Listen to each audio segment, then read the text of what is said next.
쇼핑몰에서 한 어린 소년이 수조 원대 자산가 CEO를 가리키며 입양한 엄마에게 말한다. 엄마, 저 아저씨 나랑 똑같이 생겼어요.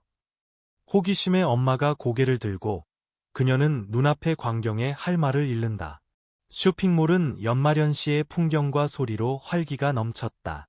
난간에는 반짝이는 조명이 드리워져 있었고 스피커에서는 흥겨운 캐럴이 흘러나왔으며 중앙 아트리움에는 반짝이는 장식물로 꾸며진 거대한 크리스마스 트리가 자랑스럽게 서 있었다.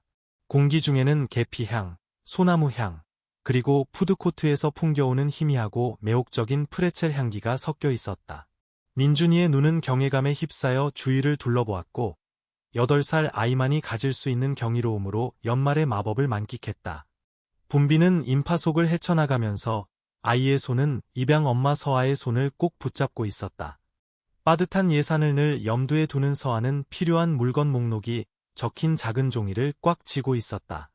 그 목록에는 민준이가 모든 가게 창문 너머로 간절히 바라보는 반짝이는 장난감은 포함되어 있지 않았다. 그녀는 심부름을 마친 후 핫초코를 사주겠다고 약속했다. 올해는 값비싼 선물이 부족한 것을 조금이나마 만회해 주기를 바라는 작은 선물이었다. 곱슬거리는 갈색 머리와 커다란 갈색 눈을 가진 민준이는 흥분으로 빛나는 표정으로 서아를 올려다보았다. 엄마, 가기 전에 저 큰 틀이 다시 볼 수 있어요? 서아는 미소를 지었다. 그의 열정에 그녀의 피곤함이 잠시 누그러졌다. 그럼. 서점 다녀온 후에 들르자. 트리 근처에 모인 군중을 지나갈 때 쇼핑몰 스피커를 통해 쩌렁쩌렁한 목소리가 울려 퍼지며 주위의 웅성거림을 잠재웠다. 신사숙녀 여러분, 진우재단의 설립자이신 박진우 회장님은 모시고 연말 자선 활동에 대한 말씀을 듣겠습니다. 서아는 잠시 얼어붙었다. 이름을 알아들었기 때문이다. 박진우는 유명 인사였다. 날카로운 정장 차림, 다가가기 어려운 분위기, 그리고 어마어마한 부로 알려진 IT 거물이자 자선 사업가였다. 그녀는 신문에서 그의 성공 스토리를 읽었지만 실제로 그를 보게 될 줄은 몰랐다. 그녀는 매끈한 남색 정장을 입은 키 크고 침착한 남자가 마이크를 잡는 무대를 흘끗 보았다. 민준이의 시선도 그녀를 따라갔고 남자를 유심히 살피면서 눈을 가늘게 떴다. 박진우는 권위 있는 분위기로 서 있었고 연말에 소외된 아이들을 돕는 것에 대해 이야기하는 그의 목소리는 차분하고 위험 있었다. 아이의 주의를 끌 만한 사람은 아니었다. 하지만 민준이는 서아의 소매를 잡아당겼다. 그의 목소리는 몇몇 사람들의 고개를 돌리게 할 만큼 컸다. 엄마, 저 아저씨 나랑 똑같이 생겼어요. 서아의 심장이 쿵 내려앉았다. 그녀는 몸을 웅크리고 민준이의 호기심 어린 눈과 마주쳤다. 무슨 말이니, 얘야? 민준이는 박진우를 가리켰다. 그의 손가락은 흔들림이 없었다. 얼굴이요, 엄마. 나랑 닮았어요. 코도 똑같고 눈썹도 똑같아요. 안 보여요? 서아는 다시 무대 쪽으로 고개를 돌렸다. 그녀의 시선은 자신감 넘치는 억만장자와 눈이 희둥그레진 아들 사이를 오갔다. 그녀는 민준이의 주장을 아이의 터무니없는 상상으로 치부하고 싶었지만 닮은 점은 부인할 수 없었다. 박진우의 날카로운 이목구비, 뚜렷한 턱선, 날카로운 갈색 눈은 그녀의 속을 뒤틀리게 할 정도로 민준이의 그것을 반영했다. 억지로 미소를 지으며 서아는 민준이의 어깨를 부드럽게 지었다. 그냥 우연일 뿐이야, 민준아. 많은 사람들이 조금씩 닮아 보일 수 있어. 하지만 조금이 아니에요. 민준이가 목소리를 높이며 항의했다. 정말 그렇단 말이에요. 어쩌면 내 진짜 아빠일지도 몰라요. 서아의 숨이 멎었다. 맥박이 빨라졌다. 그녀는 주위를 둘러보았다. 몇몇 구경꾼들이 민준이의 요침을 엿들었다는 것을 깨달았다. 그녀가 일어서서 그의 손을 조금 더 세게 잡자볼에 열기가 차올랐다. 민준아, 가자. 우리 쇼핑 마저 해야 해. 하지만 엄마. 지금 가자, 민준아. 서아가 단호하게 말했다. 그녀의 목소리는 반론의 여지를 남기지 않았다. 마지못해 민준이는 그녀가 군중 속에서 자신을 이끌도록 허락했지만 무대 위의 남자를 마지막으로 한번 더 훔쳐보기 위해 계속 목을 뺐다. 연설에 몰두한 박진우는 소년의 강렬한 시선을 알아차리지 못한 것 같았다. 그들이 걷는 동안 서아의 생각은 복잡하게 돌아갔다. 그녀는 항상 민준이에게 입양 사실에 대해 정직했지만 그의 생부모에 대해서는 거의 공유하지 않았다. 사실 그녀는 아는 것이 거의 없었다. 그의 입양은 비공개였고 아이를 돌볼 수 없었던 젊은 여성인 생모에 대한 기본적인 세부 정보만 있었을 뿐 아버지에 대한 정보는 전혀 없었다. 서아는 더 많은 정보를 요구하지 않았고 민준이에게 필요한 모든 사랑을 쏟아붓는 것에 만족했다. 하지만 이제 아들의 순진한 관찰은 그녀가 예상하지 못했던 무언가 의심을 불러일으켰다. 엄마, 나한테 화났어요? 민준이가 조용히 물었다. 그의 목소리가 그녀의 생각에 흐름을 끊었다. 서아는 멈춰서서 무릎을 꿇고 그의 얼굴을 감쌌다. 물론 아니지, 얘야. 엄마는 절대 너한테 화낼 수 없어. 그럼 왜 떠나야 했어요? 그 사람이 진짜 내 아빠인지 알고 싶지 않아요? 서아는 망설이며 적절한 단어를 찾았다. 민준아, 누군가 너랑 닮았다고 해서 그들이 내 가족이라는 뜻은 아니야. 가족은 똑같이 생기는 것에 관한 게 아니야. 사랑에 관한 거지. 그리고 너와 나는 사랑이 넘쳐나잖아. 그렇지? 민준이는 고개를 끄덕였다. 하지만 그의 표정은 여전히 생각에 잠겨 있었다. 네. 하지만 만약 그 사람이 맞다면요? 나에 대해 알고 싶어 하지 않을까요? 서아의 가슴이 죄어왔다. 이런 상황의 복잡함을 아이에게 어떻게 설명할 수 있을까? 그녀는 그의 이마에 키스하고 일어서서 다시 그의 손을 잡았다. 지금은 그것에 대해 걱정하지 말자. 알았지? 약속한 핫초코 사줄게.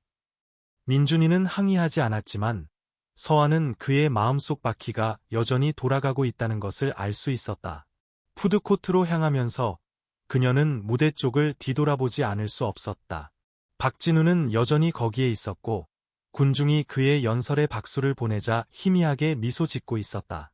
잠시 동안 그의 시선이 군중을 훑다가 그녀가 있는 방향에 멈췄다. 서아는 재빨리 시선을 돌렸다. 심장이 두근거리며 민준이를 서둘러 데리고 갔다. 그날 밤 민준이를 침대에 눕히면서 그의 이전 말이 그녀의 마음속에서 메아리쳤다. 저 아저씨 나랑 똑같이 생겼어요. 그 닮은 점은 그녀가 아무리 스스로를 설득하려고 노력해도 쉽게 떨쳐낼 수 있는 것이 아니었다. 우연이었다. 그래야만 했다. 하지만 마음 깊은 곳에서는 작고 끈질긴 목소리가 속삭였다. 만약 그렇지 않다면? 그날 밤늦게 서아가 그들의 소박한 거실의 정적 속에 앉아 있을 때 그날의 사건들이 멈출 수 없는 필름처럼 그녀의 마음속에서 재생되었다. 민준이와 박진우 회장의 닮은 모습이 그녀를 괴롭혔다. 그녀는 자신이 어리석다고 스스로에게 말했다. 박진우는 막대한 부와 권력을 가진 사람이었고 그들의 단순한 삶과는 거리가 멀었다. 하지만 민준이의 순진한 말은 그녀 내면 깊은 곳에 무언가 그녀가 풀고 싶지 않은 실마리를 건드렸다. 복도 저편방에서 민준이는 잠들지 않았다. 그는 등을 대고 누워 천장에 붙은 야광 별들을 응시했다. 그의 생각은 아직 명확하게 표현할 수 없는 질문들로 가득 찼다. 그의 진짜 가족은 누구일까? 형제자매가 있을까? 왜 그와 닮은 남자를 가리켰을 때 엄마는 그렇게 불안해 보였을까? 다음 날 아침, 민준이는 아침 식사 내내 유난히 조용했다. 시리얼 그릇은 거의 손도 대지 않았다. 서아는 그의 마음이 다른 곳에 있다는 것을 감지하며 그를 유심히 지켜보았다. 평소라면 민준이는 좋아하는 공룡이나 만화책 아이디어에 대해 제잘거렸겠지만 오늘은 멀리 있는 것 같았다. 괜찮니? 서아가 침묵을 깨며 물었다. 민준이는 망설이며 숟가락으로 시리얼을 쿡쿡 찔렀다. 엄마, 내 아빠가 누군지 알아요? 서아는 목구멍에 덩어리가 차오르는 것을 느꼈다. 민준이가 생부모에 대해 물은 것은 처음이 아니었지만 그의 질문은 지금까지는 쉽게 피할 수 있었다. 그녀는 커피잔을 내려놓고 신중하게 단어를 골랐다. 민준아, 전에 말했잖아. 내 생모는 너를 돌볼 수 없어서 내가 좋은 집에 갈 수 있도록 하셨어. 그래서 내가 내 엄마가 될 수 있었던 거야. 하지만 아빠는요? 민준이가 끈질기게 물었다. 아빠는 돌아가셨어요? 아니면 다른 이유가 있어요? 서아는 한숨을 쉬고 앞으로 몸을 숙여 그의 작은 손을 잡았다. 얘야, 엄마는 내 생부모에 대해 많이 알지 못해. 내 엄마가 너를 아주 많이 사랑했고 내가 안전하기를 원했다는 것만 알아. 민준이는 미간을 찌푸리며 그녀를 응시했다. 아빠가 아직 어딘가에 계실 거라고 생각해요? 네, 아빠. 모르겠어. 서아가 부드럽게 인정했다. 그녀의 목소리는 민준이가 알아챌 수 있을 정도로 약간 떨렸다. 그는 고개를 끄덕였지만 표정은 여전히 심각했다. 아침 내내 민준이는 생각에 잠긴 듯 보였고 질문은 줄었지만 서아가 무시할 수 없는 골똘한 표정을 짓고 있었다. 저녁이 되자 서아는 초조해졌다. 사실 그녀가 민준이의 입양 이야기에 대해 너무 깊이 파고드는 것을 피해온 데는 이유가 있었다. 그녀는 자신이 무엇을 발견할지 두려웠다. 만약 그 답이 더 많은 질문으로 이어진다면? 만약 그들이 박진우 같은 사람, 그들의 삶을 뒤엎을 수 있는 사람으로 이어진다면? 그녀는 과거를 묻어두고 싶어하는 자신이 이기적이라고 느꼈지만 그들이 함께 쌓아온 삶을 잃을지도 모른다는 생각에 가슴이 조여왔다. 그날 밤 민준이가 식탁에서 학교 과제를 하는 동안 서아는 옷장 뒤편에 넣어둔 상자를 열었다. 안에는 민준이의 입양 서류, 양식, 공식 서한, 그리고 친절한 눈과 수줍은 미소를 가진 젊은 여성인 생모의 사진 한 장이 들어있었다. 서아는 몇 년 동안 그 사진을 수없이 연구하며 민준이가 왔을지도 모르는 삶에 대한 단서를 찾았다. 아버지에 대한 것은 아무것도 없었고 서류에도 그의 이름이나 관여에 대한 언급은 없었다. 그녀는 무거운 마음으로 상자를 닫았다. 다음에 무엇을 해야 할지 확신할 수 없었다. 도시 건너편에서 박진우는 넓은 사무실에 홀로 앉아 있었다. 위스키 잔을 홀짝이며 스카이라인을 바라보았다. 그 소년의 얼굴이 하루 종일 그를 괴롭혔다. 설명할 수는 없었지만 그에게는 불안할 정도로 익숙한 무언가가 있었다. 박진우는 군중 속의 아이들에게 거의 주의를 기울이지 않았다. 그들은 웃음과 혼돈의 흐릿함 속에서 하나로 섞였다. 하지만 이 소년은 달랐다. 연설 중 찰나의 순간 박진우의 눈은 소년의 눈과 마주쳤고 세상은 멈춘 것 같았다. 단지 닮은 것 때문만은 아니었다. 소년의 시선에 담긴 무언가, 그 자신의 것을 반영하는 호기심과 강렬함이었다. 고개를 저으며 박진우는 위스키를 한 모금 마시고 숨을 죽이며 중얼거렸다. 정신 차려, 진우야. 너무 늦게까지 일했어. 그는 앞의 서류에 집중하려고 노력했지만 소년의 얼굴이 계속 마음속에 떠올랐다. 자신의 판단과는 달리 박진우는 행사 코디네이터에게 전화해서 자선 행사의 사진을 요청했다. 즉시 후회한 결정이었다. 그는 도대체 무엇을 찾고 있었을까? 이름 붙일 수 없는 무언가의 증거? 집으로 돌아온 서아는 민준이에게 좋아하는 이야기를 읽어준 후 침대에 눕혔다. 그녀가 이불을 매끄럽게 펴주자 민준이가 손을 뻗어 그녀의 손을 잡았다. 엄마, 슬퍼하지 않았으면 좋겠어요. 그가 갑자기 말했다. 서아는 놀라서 눈을 깜빡였다. 왜 내가 슬프다고 생각하니?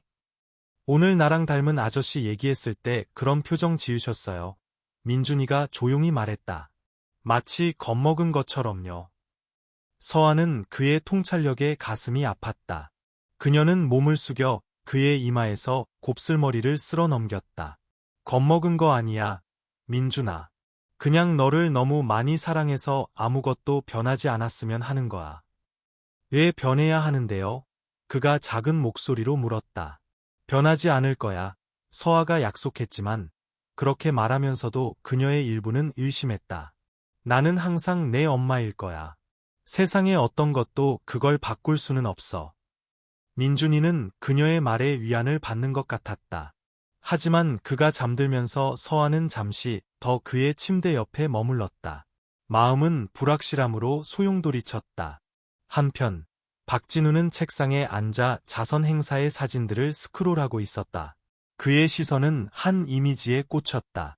군중 속 소년의 흐릿한 사진, 카메라를 똑바로 쳐다보고 있었다. 박진우는 오랫동안 그것을 응시했다. 심장이 인정하고 싶은 것보다 더 빠르게 뛰었다. 그는 날카로운 한숨과 함께 노트북을 닫고 관자놀이를 문질렀다. 이건 말도 안 돼. 아무것도 아니야. 하지만 밤을 위해 떠날 준비를 하면서 그는 그 소년이 아직 이해하지 못하는 방식으로 그와 연결되어 있다는 이상하고 거슬리는 느낌을 떨쳐낼 수 없었다. 서아와 박진우 모두에게 호기심의 씨앗이 뿌려졌고 그것들이 어디로 자라날지는 아무도 알 수 없었다. 며칠이 지나면서 서아는 가슴 깊이 자리 잡은 불안감을 떨쳐낼 수 없었다. 민준이는 계속해서 가끔씩 생부모에 대해 질문했고 쇼핑몰에서의 만남으로 그의 호기심이 분명히 촉발되었다. 그는 강요하지 않았지만 그의 조용하고 사려 깊은 성격은 그녀를 더욱 걱정하게 만들었다. 그녀는 항상 그의 과거의 불확실성으로부터 그를 보호하려고 노력했지만 이제는 바로 그 불확실성이 표면으로 드러나기로 결심한 것 같았다. 어느 날 저녁 늦게 민준이가 잠든 후 서아는 부엌 식탁에 홀로 앉아 입양 서류 상자를 앞에 두었다. 쇼핑몰 방문 이후로 열어보지 않았다. 그녀의 손은 뚜껑 위를 망설이며 맴돌았다. 마치 그것을 들어 올리면 모든 것이 어떻게든 바뀔 것처럼. 심호흡을 하고 그녀는 상자를 열어 서류들을 분류하기 시작했다.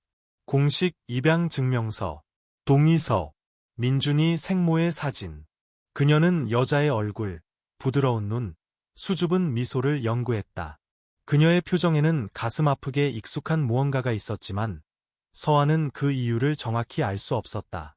서류에는 생모가 쓴 짧은 편지가 포함되어 있었다. 입양 부모에게 아이를 돌봐줘서 감사하다는 메모였다. 아버지에 대한 언급은 없었고 그의 신원에 대한 단서도 없었다. 하지만 생모의 어조에 담긴 무언가, 슬픔과 긴박함의 혼합은 완전히 말해지지 않은 이야기가 있음을 시사했다. 서아의 손이 떨리며 휴대폰을 잡았다. 민준이가 그녀의 삶에 들어온 이후로 입양기관에 연락한 적이 없었지만 이제는 답이 필요했다. 전화기 저편의 여성은 정중했지만 단호했고 비공개 입양이었기 때문에 제한된 정보만 공유할 수 있다고 설명했다. 이해합니다. 서아가 좌절감을 감추려고 했으며 말했다. 하지만 제 아들의 배경에 대해 더 이해하는 데 도움이 될 만한 것이라도 뭐라도 있을까요? 여성은 망설였다. 파일에는 생모가 아버지 이름을 밝히지 않으려 했다는 메모가 있지만 여기에 특이한 세부 사항이 있습니다. 그녀는 아이의 아버지가 언젠가 입양에 대해 알고 싶어 할지도 모른다는 메시지를 기관에 남겼습니다. 그녀는 그의 이름을 밝히지 않았지만 그가 쉽게 잊혀질 사람이 아니라고 말했습니다. 서아의 속이 쿵 내려앉았다. 그게 무슨 뜻인지 아시나요? 아니요. 여성이 부드럽게 말했다. 모호하다는 거 알아요. 더 많은 정보를 제공할 수 없어서 죄송합니다. 전화를 끊은 후 서아는 휴대폰을 응시하며 앉아 있었다. 쉽게 잊혀질 사람이 아니다. 그 구절이 그녀의 마음속에서 메아리쳤고 그녀는 박진우 회장을 생각하지 않을 수 없었다. 그녀의 논리적인 면은 그녀가 비합리적이라고 말했지만 그녀의 직감은 그렇지 않다고 말했고 불확실성이 그녀를 괴롭혔다.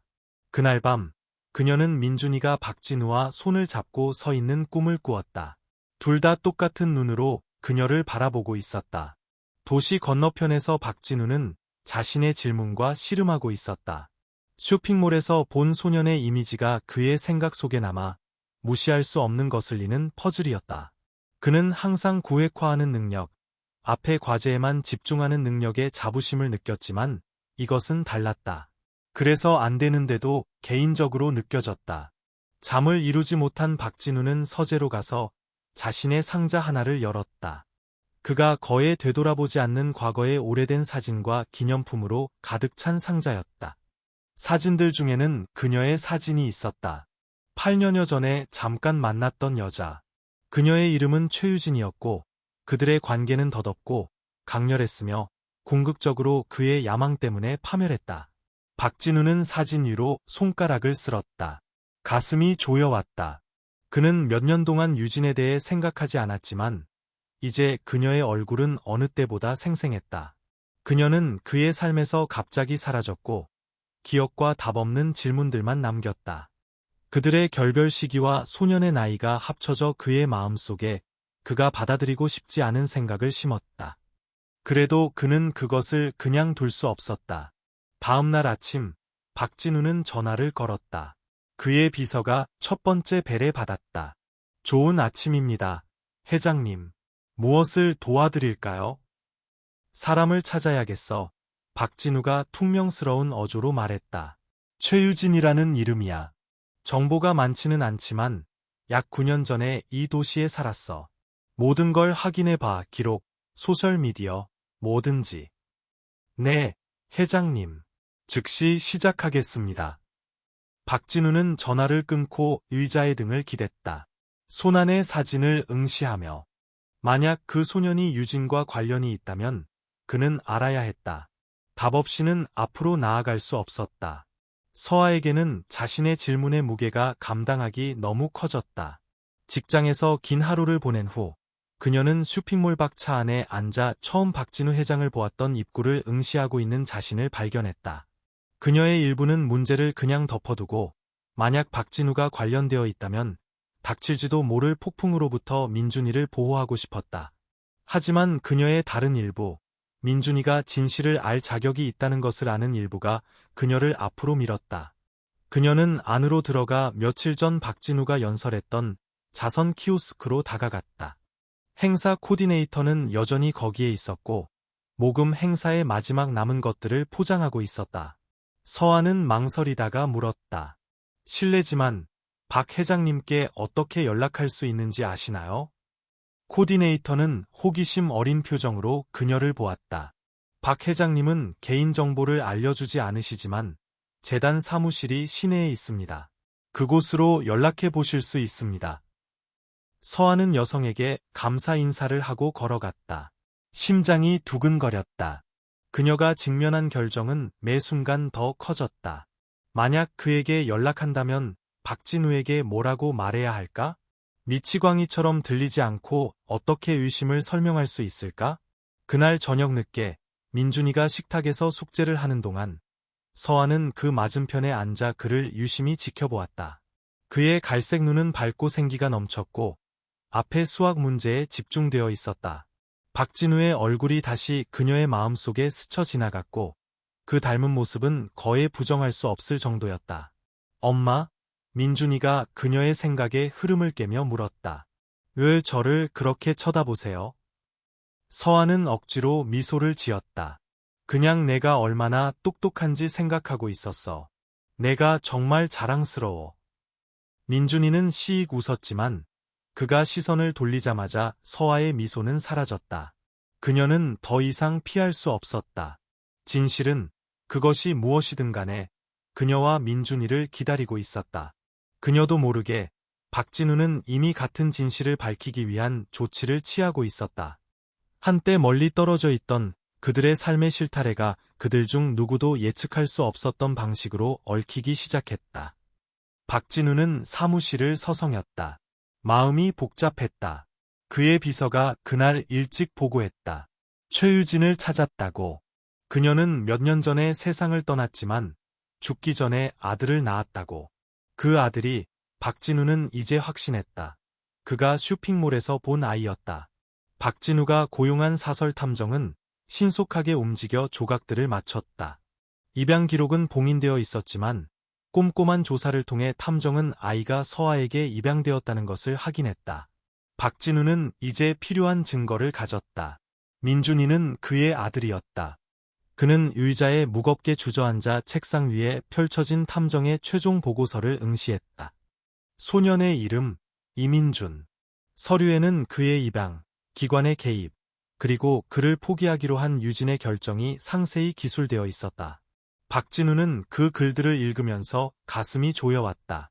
그가 부와 성공을 좇으며 보낸 세월, 그가 오직 자신만을 생각했던 세월은 그에게 자신의 아들을 알 기회를 앗아갔다. 몇 년 만에 처음으로 박진우는 다음에 무엇을 해야 할지 진정으로 확신할 수 없었다. 그의 마음의 이성적이고 계산적인 부분은 조심스럽게 나아가라고 말했지만 그가 존재조차 몰랐던 그의 내면의 아버지는 행동을 요구했다.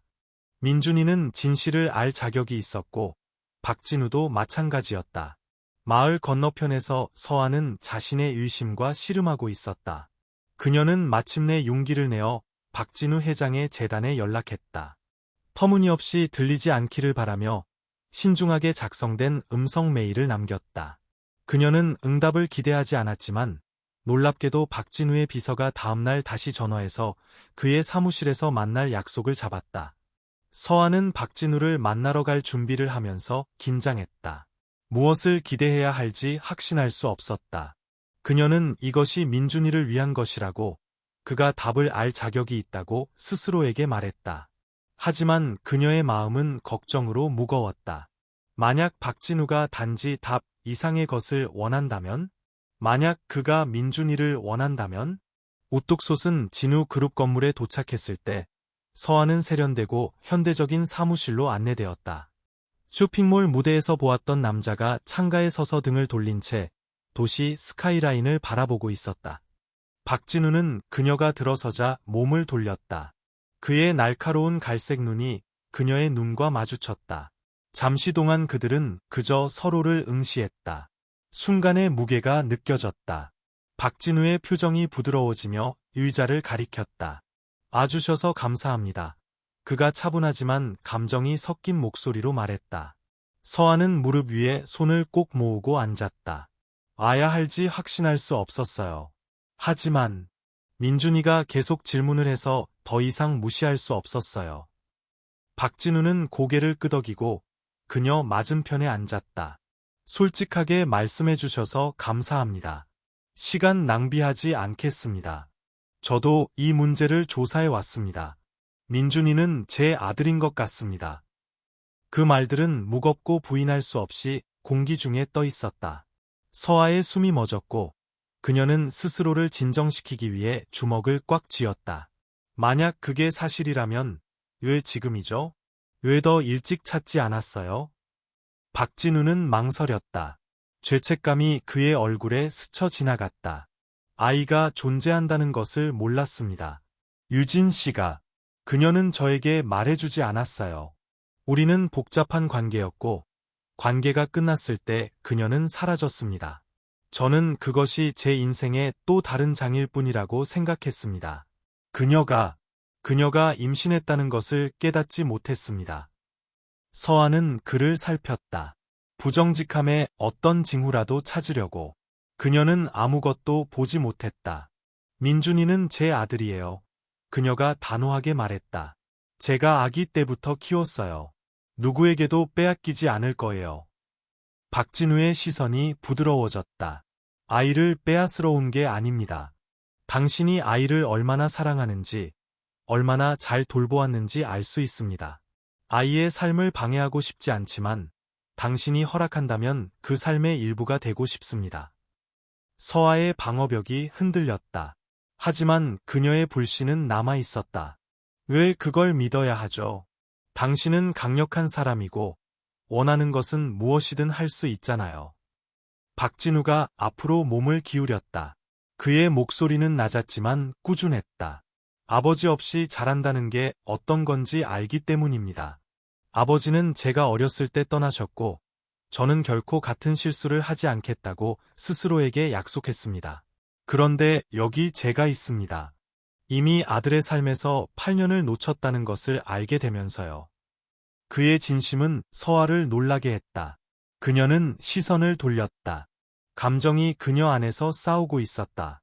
그녀는 이 폭로가 가져올 수 있는 혼란으로부터 민준이를 보호하고 싶었지만 그녀의 일부는 또한 그가 찾는 답을 그에게 주고 싶었다. 어떻게 되기를 기대하세요? 그녀가 마침내 물었다. 당신이 나타나면 갑자기 민준이에게 부모가 둘이 생기나요? 그렇게 간단하지 않아요. 그렇지 않다는 거 알아요. 박진우가 인정했다. 즉각적이거나 극적인 것을 요구하는 것이 아닙니다. 단지 아이를 만나고 싶어요. 무언가를 만들 방법이 있는지 보고 싶어요. 당신의 리드를 따르겠습니다. 서아 씨 하지만 부디 저에게 기회조차 주지 않고 외면하지는 말아주세요. 서아는 다시 그를 살폈다. 이번에는 세련된 외면 아래의 취약성을 보았다. 그녀는 민준이를 생각했다. 그의 끝없는 질문들과 쇼핑몰에서 그날 박진우를 바라보던 방식을. 이 남자에게 아들을 알 기회를 거부하는 것이 정말로 민준이에게 최선일까? 생각할 시간이 필요해요. 그녀가 마침내 조용하지만 단호한 목소리로 말했다. 이건 단지 당신이나 나에 관한 문제가 아니에요. 민준이에게 최선인 것에 관한 문제예요. 박진우는 이해한다는 듯 고개를 끄덕였다. 필요한 만큼 시간을 가지세요. 준비되시면 여기 있겠습니다. 서아는 일어섰다. 손이 약간 떨렸다. 사무실을 떠나면서 그녀의 마음은 상충되는 감정의 소용돌이였다. 그녀는 답을 찾으러 왔지만 이제 답을 얻었으니 앞으로 나아갈 길이 이전보다 더 불확실하게 느껴졌다. 사무실로 돌아온 박진우는 다시 창밖을 응시했다. 아직 만나지 못한 소년의 이미지로 마음이 가득 찼다. 그는 서아의 망설임이 정당하다는 것을 알았고 그것에 대해 그녀를 존경했다. 하지만 그는 또한 한 가지를 확실히 알았다. 이 기회를 놓칠 수 없다는 것을. 그는 민준이에게 그리고 자신에게 빚을 졌다. 노력할 빚을. 서아는 다음 한 주를 우유부단함의 안개 속에서 보냈다. 박진우와의 대화는 그녀를 휘청거리게 했다. 그녀는 그의 말, 그의 진심, 그리고 그가 후회를 인정한 방식을 계속해서 되새겼다. 그녀는 그가 민준이와 연결되기를 얼마나 깊이 원하는지 알 수 있었지만 위험을 무시할 수도 없었다. 박진우를 민준이의 삶에 끌어들이는 것은 그들 중 누구도 준비되지 않았을지도 모르는 복잡함을 가져올 수 있었다. 하지만 민준이는 언제나처럼 저울을 기울이는 방법을 가지고 있었다. 그것은 멈추지 않은 그의 질문들로 시작되었다. 엄마, 그 아저씨랑 얘기했어요. 쇼핑몰에서 본 그 아저씨요. 어느 날 저녁 그들이 함께 퍼즐을 맞추면서 그가 물었다. 그의 어조는 무심했지만 서아는 그의 눈에서 희망을 볼 수 있었다. 응, 그랬어. 그녀가 솔직하게 말했다. 손이 퍼즐 조각 위에서 멈췄다. 너에 대해 얘기했어. 민준이의 얼굴이 환해졌다. 정말요? 뭐라고 하셨어요? 서아는 망설였다. 얼마나 공유해야 할지 확신할 수 없었다. 그는 자신이 내 아빠일지도 모른다고 생각하신대. 민준아. 하지만 우리는 천천히 진행하고 있어. 이게 너에게 옳은 일인지 확인하고 싶어. 민준이의 눈이 커졌다. 놀라움과 흥분의 혼합이 그의 얼굴에 스쳐 지나갔다. 그럼 제가 그분을 만날 수 있다는 뜻이에요? 서아는 희미하게 미소 지으며 그의 이마에서 곱슬머리를 쓸어 넘겼다. 어쩌면. 하지만 내가 준비되었을 때만. 민준이는 간절하게 고개를 끄덕였다. 준비됐어요. 엄마. 만나고 싶어요. 그래서 며칠 후 그들은 서아의 동네 근처 조용한 공원에서 만났다. 그녀는 장소를 신중하게 골랐다. 개방적이고 공공적이지만 붐비지 않는 곳, 민준이가 편안함을 느낄 수 있는 곳이었다. 박진우는 일찍 도착했다. 서아가 전에 본 것보다 더 캐주얼하게 옷을 입었다. 평소의 날카로운 정장은 단순한 스웨터와 청바지로 대체되었다. 그는 거의 긴장한 것처럼 보였고 그의 사무실에서 만났던 침착한 남자와는 극명한 대조를 이루었다. 민준이가 벤치에 앉아있는 박진우를 발견했을 때 그는 잠시 망설이며 서아의 손을 잡았다. 저 아저씨예요? 그가 속삭였다. 맞아. 서아가 부드럽게 말했다. 원하면 가서 인사해도 돼. 민준이는 그녀의 손을 놓고 박진우에게 다가갔다. 걸음은 망설였지만 단호했다. 박진우는 민준이가 다가오자 일어섰다. 그의 표정이 부드러워지며 소년과 눈높이를 맞추기 위해 무릎을 꿇었다. 안녕, 민준아. 박진우가 따뜻하지만 불확실한 목소리로 말했다. 나는 박진우라고 해. 민준이는 잠시 그를 살폈다. 갈색 눈이 호기심으로 커졌다. 안녕하세요. 진짜 크시네요. 박진우는 킥킥 웃었다. 자신조차 놀라게 한 소리였다. 응, 그런 것 같네. 하지만 너는 빠를 것 같아. 나보다 빠르니? 민준이가 씩 웃었다. 아마도요. 달리기 시합할래요?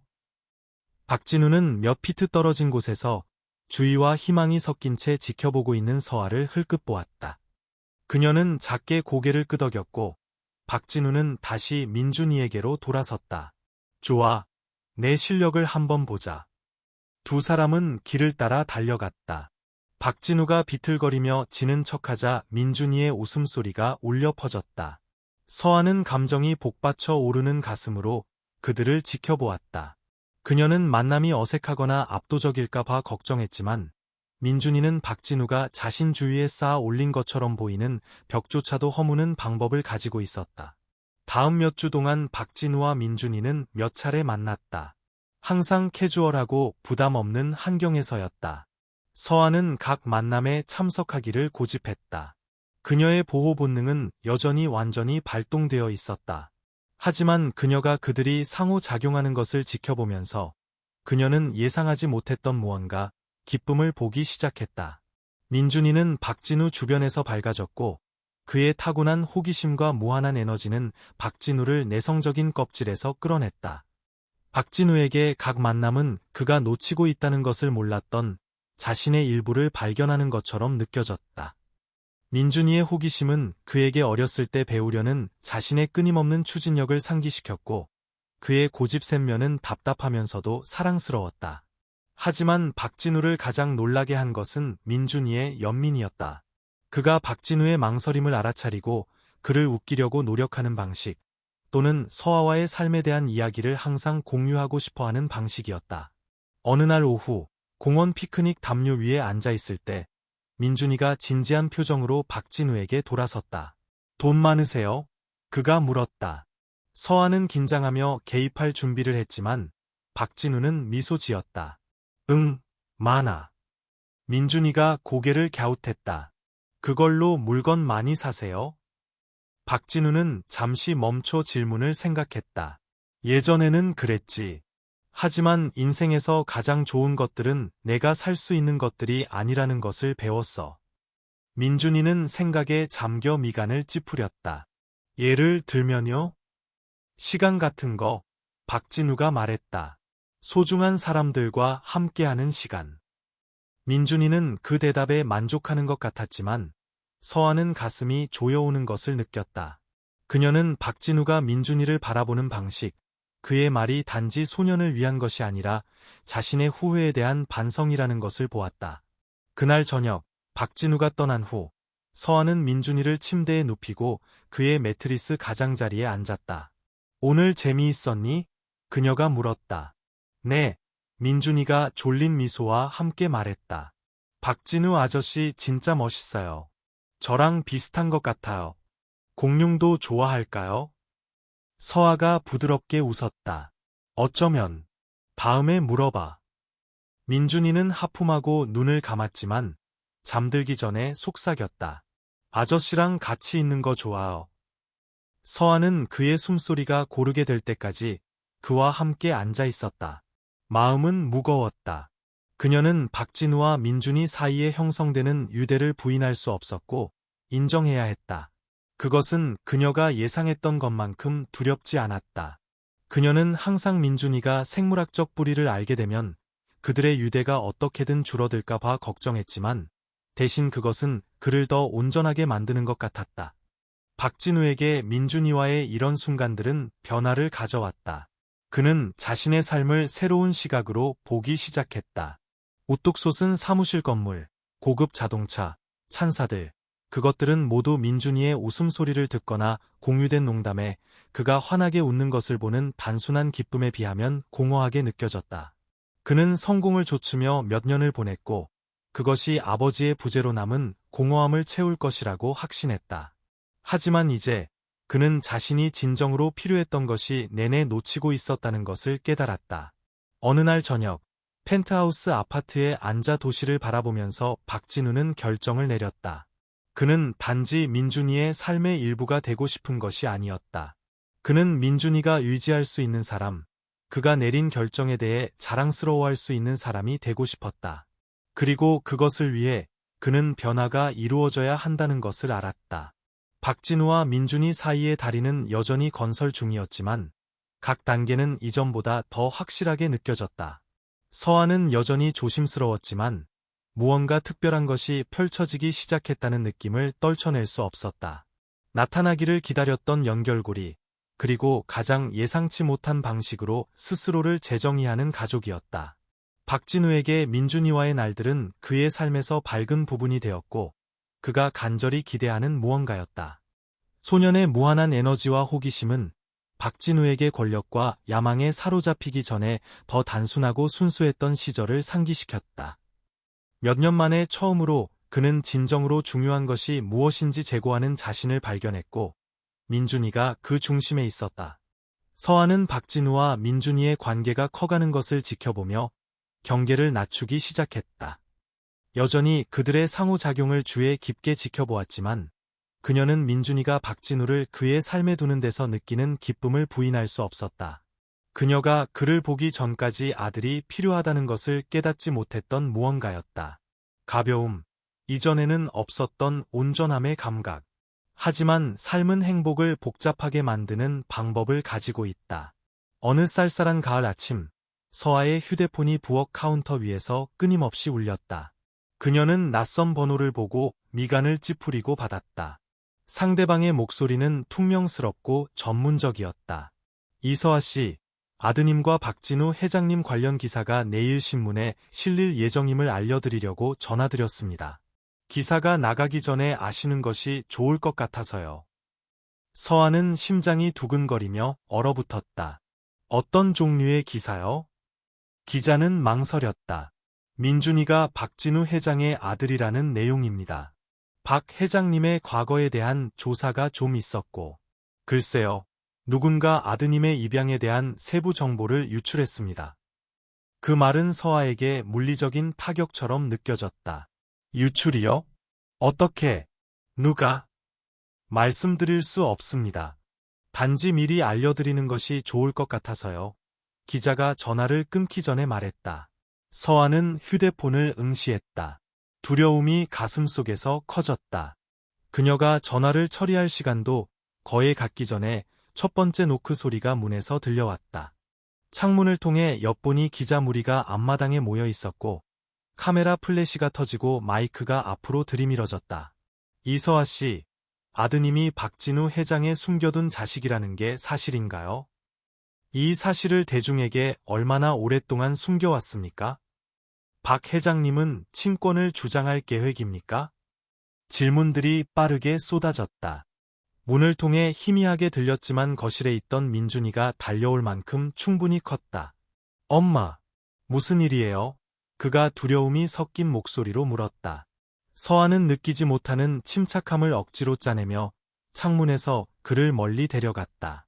아무것도 아니야. 얘야. 그냥 사람들이 묻지 말아야 할 질문을 하는 것뿐이야. 민준이는 미간을 찌푸렸지만 논쟁하지 않았다. 그녀에 대한 그의 신뢰가 분명했다. 서아는 문을 잠그고 커튼을 치면서 마음이 복잡하게 돌아갔다. 그녀는 휴대폰을 집어 박진우의 번호를 눌렀다. 손이 떨렸다. 그는 두 번째 벨에 받았다. 그의 목소리는 걱정으로 가득 차 있었다. 서아 씨, 괜찮으세요? 아니요, 박진우 씨, 안 괜찮아요. 그녀가 목소리가 떨리며 쏘아붙였다. 기자들이 제 잔디밭에 진을 치고 민준이에 대해 묻고 있어요. 누군가 그의 입양, 우리의 관계를 언론에 유출했어요. 상대방의 날카로운 숨소리는 그가 몰랐다는 것을 말해주었다. 서아 씨, 맹세컨대 저는 이것과 아무 관련이 없습니다. 저는 결코. 그럼 누가 했는데요? 그녀가 말을 끊었다. 왜냐하면 누군가는 했어요. 박진우 씨. 그리고 이제 제 아들은 그가 이해하지 못하는 스캔들의 한가운데에 있어요. 제가 처리하겠습니다. 박진우가 단호하게 말했다. 책임자를 찾아내서 이 일을 사라지게 만들겠습니다. 서아는 씁쓸한 웃음을 터뜨렸다. 이걸 사라지게 만들 수는 없어요. 박진우 씨 이미 퍼졌어요. 제 아들의 삶, 제 삶이 당신 때문에 뒤죽박죽이 되고 있어요. 박진우의 침묵은 무거웠다. 그녀의 비난의 무게가 분명했다. 서아 씨, 제발, 제가 이걸 바로잡게 해주세요. 당신이 할 수 있을 것 같지 않아요. 그녀가 조용히 말하고 전화를 끊었다. 다음 며칠 동안 삶은 혼돈의 흐릿함이 되었다. 서아는 언론이 그를 따라갈까 봐 두려워 민준이를 학교에 보내기를 거부했다.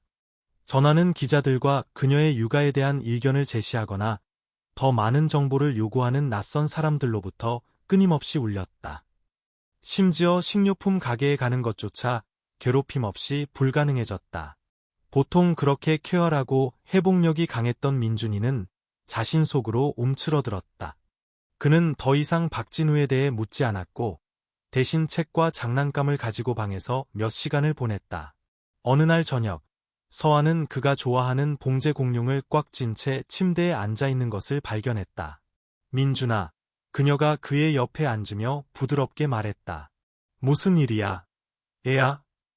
그는 혼란과 상처로 가득 찬 갈색 눈으로 그녀를 올려다보았다. 박진우 아저씨가 말했어요. 밖에 있는 사람들이요? 아니야. 서아가 재빨리 말하며 그를 팔에 안았다. 박진우 아저씨가 한 거 아니야. 다른 누군가가 했지만 맹세컨대 그 사람은 아니야. 민준이는 그녀의 어깨에 얼굴을 묻었다. 그럼 왜 이런 일이 일어나요? 박진우 아저씨가 우리를 아낀다고 생각했어요. 그래, 서아가 그의 머리카락을 쓰다듬으며 말했다. 하지만 때로는 사람들이 박진우 아저씨처럼 유명한 사람을 알면 그들을 해칠 방법을 찾아. 이건 내 잘못이 아니야, 민준아. 그리고 박진우 아저씨 잘못도 아니야. 하지만 그녀가 그 말을 하면서도 박진우에 대한 분노는 남아 있었다. 그가 직접적인 책임이 있든 없든 이 혼란은 그들의 삶에 그의 존재가 초래한 결과였다. 그녀는 그것이 민준이뿐만 아니라 그들의 안전과 안정감 전체에 미치는 피해를 무시할 수 없었다. 박진우가 다시 전화했을 때 서아는 받지 않았다. 그는 메시지를 보내며 극구 사과하고 민준이를 만나고 싶다고 했지만 그녀는 응답할 엄두를 내지 못했다. 그가 어느 날 저녁 지치고 절박한 모습으로 그녀의 문 앞에 나타났을 때야 비로소 그녀는 그를 마주했다. 박진우 씨, 여기서 뭐 하세요? 그녀가 민준이가 엿듣지 못하도록 밖으로 나가며 요구했다. 당신을 만나야 했어요. 그가 조용하지만 다급한 목소리로 말했다. 이걸 수습하기 위해 쉬지 않고 일해왔어요. 서아 씨 최고의 홍보팀, 변호사, 모든 것을 고용했어요. 당신과 민준이를 보호하기 위해 할 수 있는 모든 것을 하고 있어요. 우리를 보호한다고요? 그녀가 비웃었다. 피해는 이미 발생했어요. 박진우 씨. 민준이는 두려워하고 혼란스러워하며 왜 갑자기 자신의 삶이 헤드라인이 되었는지 이해하지 못해요. 박진우의 얼굴이 일그러졌다. 그를 위해, 당신들 둘을 위해 이런 걸 원하지 않았어요. 정말 미안해요. 서아 씨 맹세컨대 모든 것을 되돌릴 수 있다면 그렇게 할 거예요. 하지만 그럴 수 없잖아요. 그녀가 분노와 슬픔으로 떨리는 목소리로 말했다. 이건 단지 당신에 관한 문제가 아니에요. 박진우 씨, 민준이에 관한 문제예요. 그는 제 아들이고 저는 그에게 최선인 것을 해야 해요. 지금 당장은 당신과 최대한 멀리 떨어져 있게 하는 거예요. 박진우는 마치 그녀에게 맞은 것처럼 움찔했다. 제발 이러지 마세요. 민준이는 저를 알 자격이 있고 제 삶에 저를 가질 자격이 있어요. 그리고 그는 평범한 삶을 살 자격이 있어요. 서아가 쏘아붙였다. 당신이 그 안에 있다면 결코 가질 수 없을 사무료. 박진우의 어깨가 축 늘어졌다. 싸움의 기세가 그에게서 빠져나갔다. 만약 그게 당신이 정말 최선이라고 생각한다면 당신의 결정을 존중하겠습니다. 하지만 부디 그에게 제가 이 모든 일이 일어나기를 의도하지 않았다고 말해주세요. 서아는 눈물이 눈에 맺히며 굳게 고개를 끄덕였다. 그녀는 박진우가 걸어가는 것을 지켜보았다. 평소에 자신감 넘치는 걸음걸이가 패배한 발걸음으로 바뀌었다. 잠시 동안 그녀는 그를 다시 부르고 싶었다. 정말 그런 뜻이 아니었다고 말하고 싶었다. 하지만 그때 그녀는 민준이와 그가 견뎌낸 혼란을 생각했다. 문을 닫고 서아는 문에 기댔다. 그녀의 선택의 무게로 마음이 무거웠다. 그녀는 옳은 일을 하고 있기를 바랐지만 뒤따르는 침묵 속에서 불쾌한 동반자인 의심이 남아 있었다. 박진우가 떠난 후의 날들은 조용했지만 서아가 바랐던 방식은 아니었다. 기자들은 결국 줄어들었고 뉴스 주기는 넘어갔으며 그들의 삶은 어느 정도 정상으로 돌아가기 시작했다. 하지만 그 여파로 남은 균열은 그렇게 쉽게 메워지지 않았다. 민준이는 계속 위축되었고 방에서 혼자 더 많은 시간을 보냈다. 그는 더 이상 박진우에 대해 묻지 않았지만 서아는 그가 망설이고 있다는 것을 알 수 있었다. 그녀는 그가 말하기 전에 망설이는 방식에서 그것을 보았다. 마치 묻기를 두려워하는 질문들이 있는 것처럼. 그녀는 그가 짊어진 불확실성, 그녀가 완전히 보호할 수 없는 혼란을 싫어했다. 어느 날 저녁, 그를 침대에 눕히면서 그는 그녀를 그넓고 탐색하는 눈으로 올려다보았다. 그 눈은 항상 그녀의 마음을 꿰뚫었다. 엄마, 박진우 아저씨 다시 올까요? 서아는 얼어붙었다. 그의 질문의 무게가 그녀를 짓눌렀다. 그녀는 그의 옆에 앉아 그의 이마에서 흩어진 곱슬머리를 쓸어 넘겼다. 모르겠어, 얘야. 박진우 아저씨는 너를 아끼지만 때로는 어른들이 사랑하는 사람들을 안전하게 지키기 위해 어려운 결정을 내려야 해. 민준이는 미간을 찌푸렸다. 작은 손이 담요를 꽉 쥐었다. 아저씨가 떠나는 거 싫었어요. 알아. 서아가 감정이 북받쳐 오른 목소리로 속삭였다. 너를 다치게 하고 싶지 않았어, 민준아. 그냥 최선을 다하려고 노력하는 거야. 민준이는 오랫동안 조용히 있다가 말했다. 제가 아저씨한테 편지 쓰면요? 그래도 괜찮아요? 서아의 가슴이 조여왔다. 그녀는 이것을 예상하지 못했지만 그것이 그에게 얼마나 중요한지 알 수 있었다. 만약 내가 그렇게 하고 싶다면 당연히 괜찮지. 민준이는 결연한 표정으로 고개를 끄덕였다. 내일 편지 쓸게요. 다음 날 민준이는 부엌 식탁에서 몇 시간을 보내며 조심스럽게 편지를 작성했다. 서아는 간섭하지 않았지만 가끔씩 엿보는 것을 멈출 수는 없었다.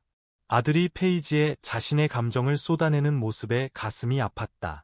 그가 끝마쳤을 때 민준이는 희망으로 가득 찬 눈으로 서아에게 편지를 건넸다. 아저씨한테 보내주실 수 있어요? 서아는 편지를 받고 고개를 끄덕였지만 감정은 의심과 불안으로 소용돌이쳤다. 그날 밤 민준이가 잠든 동안 그녀는 편지를 읽었다. 그것은 단순하고 진심 어렸으며 아이의 말만이 가질 수 있는 방식으로 완전히 솔직했다. 박진우 아저씨께 보고 싶어요. 아저씨가 가시는 거 싫었어요. 밖에 있던 사람들이 못되게 굴었다는 거 알지만 아저씨 잘못이 아니라는 것도 알아요. 다시 만나고 싶어요. 우리 계속 친구할 수 있어요? 사랑을 담아, 민준이가. 서아의 손이 떨리며 편지를 다시 봉투에 접어넣었다. 그녀는 아들의 말에 담긴 간청을 무시할 수 없었고 그것이 어디로 이어질지 볼 기회를 그에게 빚지고 있다는 것을 알았다. 다음 날 아침 그녀는 전화를 걸었다. 박진우의 목소리는 그가 대답했을 때 망설였고 놀라움과 희망이 섞여 있었다. 서아 씨, 그녀가 목소리를 중립적으로 유지하려고 노력하며 말했다. 민준이 때문에 전화했어요. 아저씨한테 편지를 썼어요. 만나고 싶어 해요. 잠시 침묵이 흘렀고 박진우가 감정이 북받쳐 오른 목소리로 말했다. 그러고 싶어요. 언제 어디서 만날지 알려주세요. 이틀 후 그들은 박진우가 처음 민준이와 길을 따라 경주했던 바로 그 공원에서 만났다. 이번에도 박진우는 일찍 도착했지만 평소의 세련된 태도는 사라졌다. 그는 피곤해 보였고 얼굴에는 서아가 전에 본 적 없는 치약성이 새겨져 있었다. 민준이가 박진우를 발견했을 때 그의 얼굴이 환해졌고 그는 망설임 없이 그를 향해 달려갔다. 박진우는 그를 안기 위해 무릎을 꿇었고 마치 결코 놓아주고 싶지 않은 것처럼 소년을 팔로 감쌌다. 나도 보고 싶었어, 친구. 박진우가 감정이 북받쳐 오른 목소리로 부드럽게 말했다. 서아는 멀리서 지켜보았다. 가슴 위에 팔짱을 단단히 낀 채. 그녀는 완전히 경계를 풀 준비가 되지 않았지만 민준이가 그렇게 행복해하는 것을 보니 그녀가 쌓아 올린 벽 일부가 녹아내렸다. 잠시 후 박진우는 민준이를 옆에 데리고 그녀에게 다가왔다. 고마워요. 그가 조용히 말했다. 이 기회를 주셔서. 서아는 망설였지만 진심 어린 목소리로 고개를 끄덕였다. 민준이는 답을 알 자격이 있어요. 그리고 어쩌면 당신도 다시 한번 기회를 받을 자격이 있을지도 모르죠. 그들은 오후를 함께 보냈다. 이야기하고 웃으면서 긴장이 서서히 풀렸다. 박진우는 민준이에게 작은 일기장을 가져왔다. 그가 공유하고 싶은 모든 것, 질문, 이야기, 무엇이든 적도록 하기 위한 것이라고 설명했다. 민준이는 흥분해서 빈 페이지를 넘기며 간절하게 그것을 받았다. 해가 하늘 낮게 기울자 서아는 박진우를 옆으로 불렀다. 한 가지 알아야 할 게 있어요. 그녀가 말했다. 여기서 당신의 의도는 무엇인가요? 정말로 무엇을 원하세요? 박진우의 시선은 꾸준했고 목소리는 단호했다. 민준이의 삶의 일부가 되고 싶지만 오직 그에게 최선인 방식으로만요. 당신이 쌓아 올린 것을 방해하러 온 게 아니에요. 서아 씨, 당신은 그의 어머니이고 믿을 수 없을 만큼 잘 해내셨어요. 당신의 리드를 따르겠습니다. 서아는 오랫동안 그를 살피고 나서 고개를 끄덕였다. 만약 우리가 이걸 하려면 민준이에 관한 것이어야 해요. 그의 행복, 그의 안녕. 다른 어떤 것도 아니에요. 동의합니다. 박진우가 결연한 어조로 말했다. 새 일기장에 열심히 스케치하고 있는 민준이에게 다시 합류하면서 서아는 조심스러운 희망을 느꼈다. 모든 혼란과 불확실성에도 불구하고 그들이 이것을 해낼 수 있다는 기회, 단지 기회가 있었다. 그날 저녁, 작별 인사를 하면서 민준이는 박진우를 꽉 안았다. 곧 다시 이렇게 할 수 있어요? 그가 물었다. 박진우는 눈가가 촉촉해지며 미소 지었다. 내가 원할 때면 언제든지, 친구. 몇 주 만에 처음으로 서아는 평화의 깜빡임을 느꼈다. 쉽지는 않을 것이고 앞으로 도전들이 있을 것이지만 민준이를 위해 그녀는 기꺼이 노력할 의향이 있었다. 그 후 몇 주는 조심스럽지만 꾸준한 신뢰 회복의 시기였다. 박진우는 다시 민준이의 삶에 존재하게 되었고 가볍게 걷고 서아의 경계를 존중하도록 조심했다. 그들의 만남은 단순하게 유지되었다.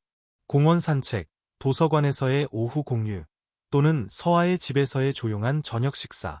박진우는 자신의 약속이 공허하지 않다는 것을 증명할 모든 기회를 잡았고 서서히 서아는 그를 믿게 되었다.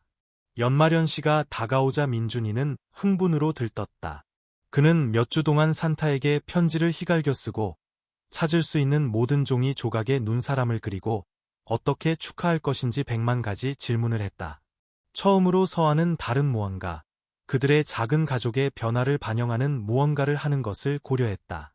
민준이가 크리스마스 이브를 함께 보내자고 박진우를 초대하는 아이디어를 꺼냈을 때 서아는 처음에는 망설였다. 하지만 민준이의 눈에 담긴 희망은 거부하기 불가능했다. 그래서 어느 날 저녁 식사 후 설거지를 하면서 서아는 박진우에게 돌아섰다. 민준이가 크리스마스 이브에 우리와 함께하고 싶은지 궁금해했어요. 그녀가 꾸준하지만 부드러운 목소리로 말했다. 다른 계획이 없으시다면요. 박진우는 분명히 놀란 듯이 고개를 들었다. 그러고 싶어요. 그가 잠시 후 말했다. 고마워요, 서아 씨. 크리스마스 이브에 눈이 도시를 뒤덮어 거리를 반짝이는 겨울 원더랜드로 만들었다. 서아의 집은 소박했지만 따뜻했고 계피와 소나무 향기가 공기를 가득 채웠다. 민준이는 집 구석구석을 장식하겠다고 고집했고 그의 열정은 벽을 따라 되는 대로 걸린 화환과 트리 꼭대기에 약간 비뚤어진 별에서 드러났다. 해가 질 무렵 박진우가 도착했다.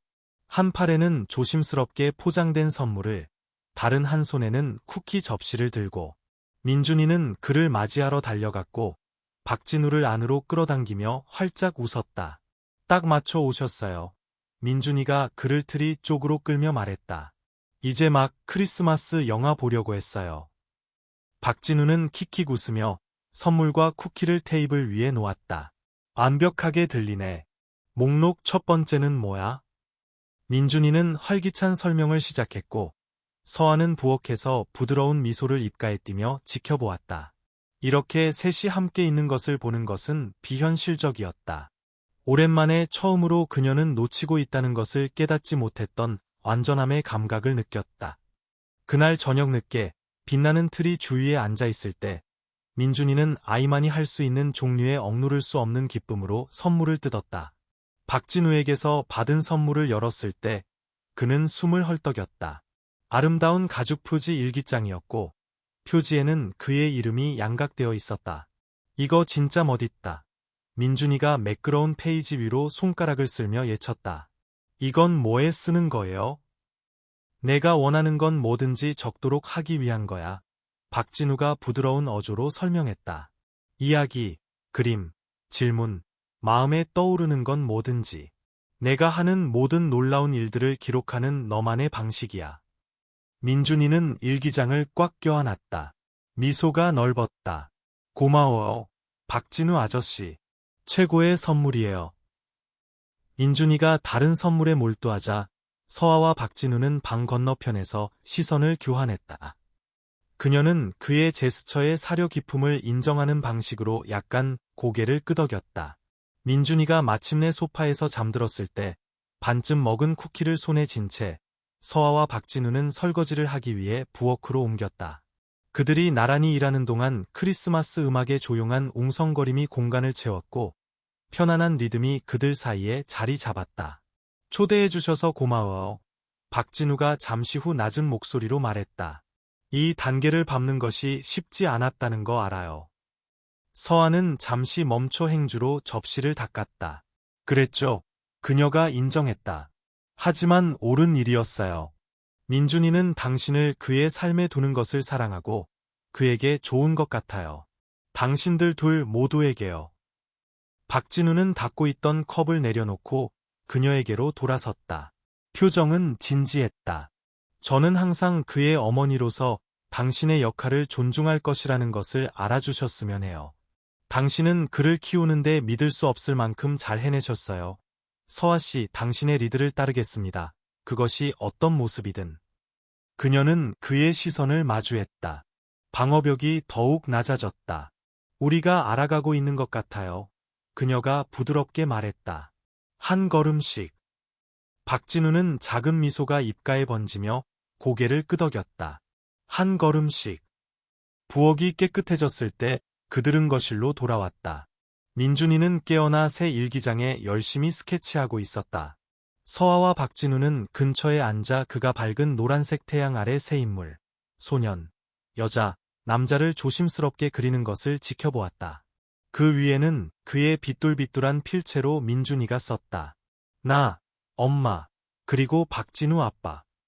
서아의 숨이 멎었다. 그녀는 박진우를 흘끗 보았다. 그의 눈은 그림을 보면서 감정으로 촉촉했다. 그들 중 누구도 아무 말도 하지 않았지만 그 순간 말은 필요 없었다. 그림이 모든 것을 말했다. 가족, 비전통적이지만 현실적인, 사랑과 항상 민준이를 최우선으로 생각하겠다는 무언의 약속으로 묶인. 저녁이 깊어지고 밖에는 눈이 계속 내리면서 서아는 예상치 못한 따뜻함, 그들이 더 나은 무언가를 향해 나아가고 있다는 조용한 확신을 느꼈다. 항상 쉽지는 않겠지만 민준이를 위해 그들은 해낼 것이다. 함께. 유대 강화 크리스마스 후 몇 주는 그들의 삶에서 조용하지만 꾸준한 진화를 나타냈다. 새해는 박진우, 서아, 민준이가 연결을 깊게 할 기회를 가져왔지만 도전 없이는 아니었다. 그들은 독특한 종류의 가족으로서 기능한다는 것이 무엇을 의미하는지 탐색하는 자신들을 발견했다. 박진우는 약속대로 민준이의 행복을 다른 무엇보다 우선시했다. 그는 공개적인 활동을 줄이고 회사에서 마쿠에서 더 많이 일하기로 선택했다. 몇 년 만에 처음으로 그는 비서가 그의 시간에 대한 끊임없는 요구를 처리하도록 했다. 대신 그는 주말을 민준이와 함께 작은 모험을 하며 보냈다.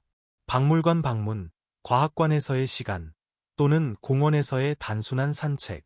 민준이는 이 새로운 관심 아래 번성했다.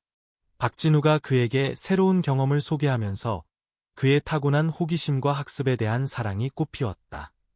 서아는 민준이가 더 자신감을 갖게 되었고, 박진우와의 시간에 대한 이야기를 공유하면서 그의 흥분이 전염성이 있다는 것을 알아차렸다.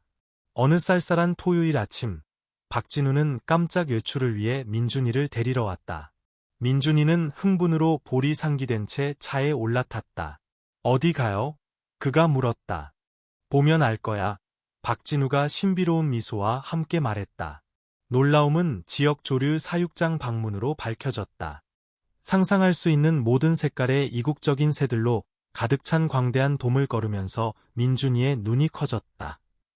박진우는 민준이가 전시물에서 전시물로 뛰어다니며 서식지와 식단에 대해 안내원에게 질문을 퍼붓는 것을 지켜보았다. 그것은 그가 소중히 여기는 아들의 면모였다. 이 여과되지 않은 열정, 주변 세계를 흡수하려는 이 열망. 한 지점에서 박진우는 민준이 옆에 웅크리고 앉아 공작이 화려한 깃털을 부채처럼 펴는 것을 지켜보았다. 있잖아, 박진우가 말했다. 내가 내 나이였을 때 나는 과학자가 되고 싶었어. 동물에 대해 배우는 것을 좋아했지. 민준이는 눈을 크게 뜨고 그에게 돌아섰다. 그러셨어요? 왜 안 되셨어요? 박진우는 아련하게 미소 지었다. 삶이 나를 다른 방향으로 이끌었어. 하지만 너를 보면서 너를 통해 그 꿈을 조금이나마 사는 것 같아. 민준이가 씩 웃었다. 어쩌면 제가 언젠가 과학자가 될지도 몰라요.